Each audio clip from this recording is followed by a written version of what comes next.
नमस्कार, सुवर्णास किचनमध्ये तुम्हा सर्वांचे खूप खूप स्वागत आहे।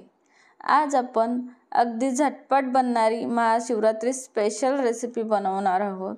ही बनवायला अगदी सोपी आहे, अगदी 2 मिनिटात बनवून तयार होते आणि एका ग्लासमध्येच तुम्हाला दिवसभर एनर्जी टिकून राहील। महाशिवरात्री म्हटलं की उपवास असतो, पूजा करायची असते, घरातील इतरही कामे असतात। अशा वेळीस हे तुम्ही अगदी झटपट 2 मिनिटात बनवून पिऊन घेऊ शकता, त्यामुळे तुम्हाला दिवसभर एनर्जी मिळेल। चला तर मग झटपट अशी एनर्जी देणारी, पौष्टिक आणि झटपट बनणारी रेसिपी कशी बनवायची ते पाहूया। ही रेसिपी अगदी मोजक्या साहित्यात बनवून तयार होते।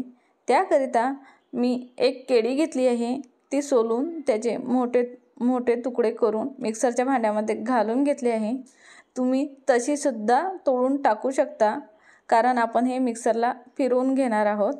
यानंतर मी थोडे काजू आणि बदाम भिजत घातले होते, ते बदामचे साल काढून घेतलेले आहे, त्यातील पाणी काढून घेतलेले आहे, ते सुद्धा मिक्सरच्या भांड्यामध्ये घालून घेतले। ड्रायफ्रूट तुम्ही आवडीनुसार कमी जास्त करू शकता।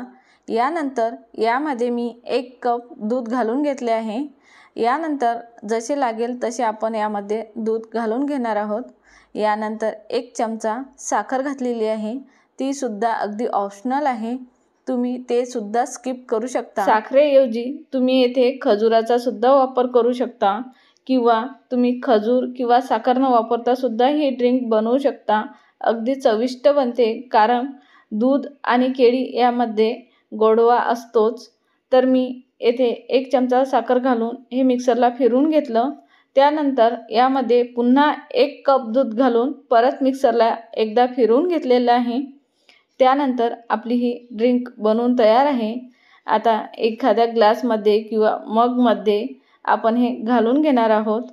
यावरती वरून तुम्ही थोडे कट केलेले ड्रायफ्रूट घालू शकता, ते अगदी ऑप्शनल आहे, ते तुम्ही स्किप सुद्धा करू शकता। आहे ना अगदी झटपट बनणारी ही रेसिपी, किती झटपट बनते आणि ही 1 ग्लास ड्रिंक घेतल्याने तुम्ही अगदी 2 ते 3 तास आरामात काम करू शकता।